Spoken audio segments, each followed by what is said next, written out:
They say you can buy a woman's time, but you can't buy her respect. I spent 15 years turning a tech startup into a global empire just so Isabella could walk on marble floors and breathe rarefied air.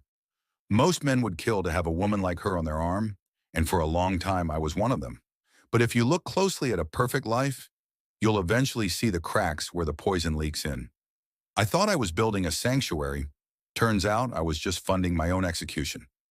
Isabella is 44, but she's a masterpiece of high-end maintenance and lethal grace. She has that dangerous feline look, legs that seem to go on for miles, usually wrapped in Italian silk that whispers against her thighs when she walks. Her skin is always bronzed to a sun-kissed glow, smelling of expensive jasmine and cold ambition. When she leans in, you catch the scent of a woman who knows exactly how to use her beauty as a silencer. Her eyes are a piercing, icy emerald, always scanning the room, always calculating the net worth of everyone in her orbit. For years, the way she arched her back under my touch was the only thing that made the 80-hour work weeks feel like a fair trade. The breaking point didn't happen in a boardroom.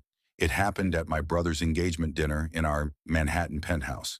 The table was a spread of crystal and silver, reflecting the city lights 70 stories below. I had just finalized a merger that was the talk of Wall Street. My brother raised a glass to me, but Isabella didn't even look up from her vintage Bordeaux. She let out a soft, mocking laugh that felt like a razor blade to my ego. "Oh, let's not pretend Julian is some visionary," she purred, her voice dripping with a condescension that froze the room. She leaned back, letting the candlelight catch the curve of her throat and the diamonds I'd bought her. "He's a glorified tinkerer who got lucky with some code. I'm the one who polished the rough edges so the world would actually look at him. He's the muscle that keeps the lights on, but I'm the mind that decides which rooms are worth lighting. It's a functional arrangement, even if he is a bit unrefined." The silence was deafening. My brother looked at his plate, my mother's eyes filled with pity.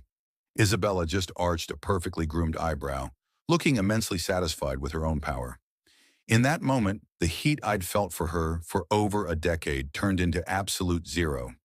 I wasn't her husband, I was a utility. I was the bank account she was embarrassed to introduce as an equal. I didn't yell, I didn't smash a glass. I simply stood up, wiped my mouth with a linen napkin, and looked at her, really looked at her, beyond the expensive fillers and the designer armor. I told them I had a server emergency at the office, walked out into the crisp autumn air, and drove straight to my coastal cabin.